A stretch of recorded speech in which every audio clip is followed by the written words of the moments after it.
สบายดีน้องเองมีชื่อว่านางหวอนนามสกุลคิดมาลามาจากโรงเรียนมตให้โมงเรียนอยู่สันม.3 มื้อนี้น้องได้มาเข้าร่วมรายการโตวาทีเป็นเทื่อทำอิฐของน้องเลยรู้สึกว่าดีใจรู้สึกว่าตื่นเต้นตอนจับเจียจนเจียอีกตกเลยแหละแล้วเว้าจนอ่านบ่ถูกเลยบางขอเขาเป็นฝ่ายค้านผู้ที่หนึ่งได้ชนะเทื่อทำอิฐโคตรว่าดีใจและก็ภูมิใจก่อนหน้านี้ก็เคยฝึกอบรมจากองค์การแพลนและได้ไปเข้าร่วมงานวันเด็กหญิงสากล สบายดีน้องชื่อเท่าอนุกรอายุ13 ปีมาจากโรงเรียนม.ส.ปรุงลาดมาเข้าร่วมโครงการ CCA ฝึกอบรมเกี่ยวกับการโต้วาทีเรียนรู้กับการตอบคำถามการโต้วาที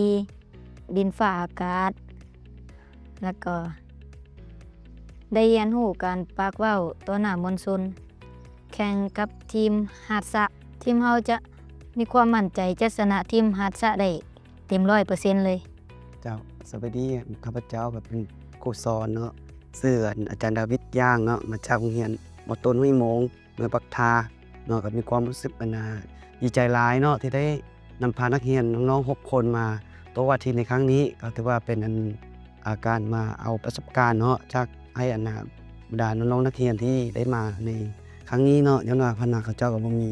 ประสบการณ์เนาะในด้านนี้ถือว่าได้มาฝึกอบรมได้มาเฮ็ดกิจกรรมร่วมกับหมู่เพื่อนนักเรียนโรงเรียนอื่นนี่นะเนาะก็มีความรู้สึกภูมิใจดีใจหลายเนาะในครั้งนี้ถือว่าเป็นครั้งทำอิฐเนาะที่น้องนักเรียนเขาเจ้าได้มีการโต้วาทีเนาะถือว่าได้เป็นที่1ก็ความรู้สึกอาจารย์ก็คือว่ามีความภูมิใจหลายเนาะรายงานไปว่าได้ที่1เนาะทางโรงเรียนหมู่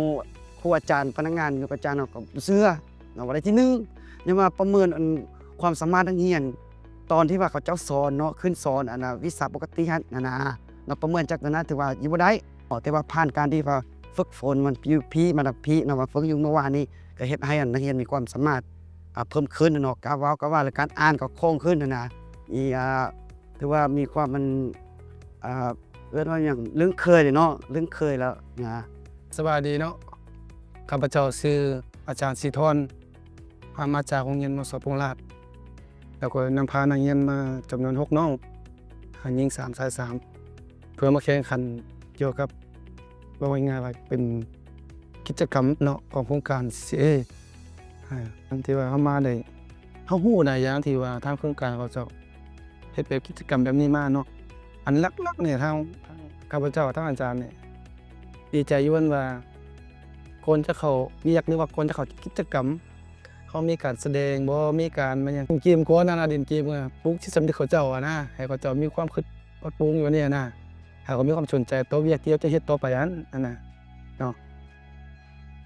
แต่ถ้าได้กลับไปโรงเรียนแล้วก็จะเอาจำนวนนี้แหละไปคนจะขึ้นห้องเนาะเป็นกิจกรรมหรือว่าเป็นการร้องเพลงต่างๆจูงใจเขาเจ้าเนาะอย่าให้น้องๆนักเรียนที่ว่ามาเนาะให้ไปปรับเปลี่ยนอันหลักๆนี่คือโครงการ CCA ไปตอนนั้นเนาะตอนที่เฮาแยกขี้เหงื่อเนาะแยกขี้เหงื่อหลายๆอันนั้นบ่แยกเขาทิ่มเหงื่อทรายบ่ต่างๆแล้วการกำจัดขี้เหงื่อเฮ็ดแนวใดเนาะอันใดที่ว่าเราสามารถไปขายได้เนาะอันใดที่เราสามารถกำจัดฝั่งต่างๆเนาะแล้วจะให้หลายๆใบนุ่งเนาะใบนุ่งหรือว่าเศร้านุ่งให้ช่วยกันเนาะรักษาสภาพแวดล้อมของประเทศเฮาว่าง่ายการบ่ง่ายเกี่ยวกับการใช้ขี้เหงื่อทรายนี่แหละเนาะให้ช่วยกันรักษาความสะอาดช่วยกันเพื่อบ่ให้โลกเราได้เป็นโลกที่ร้อนคือเขาเว้ากันมาแต่กี้เนาะ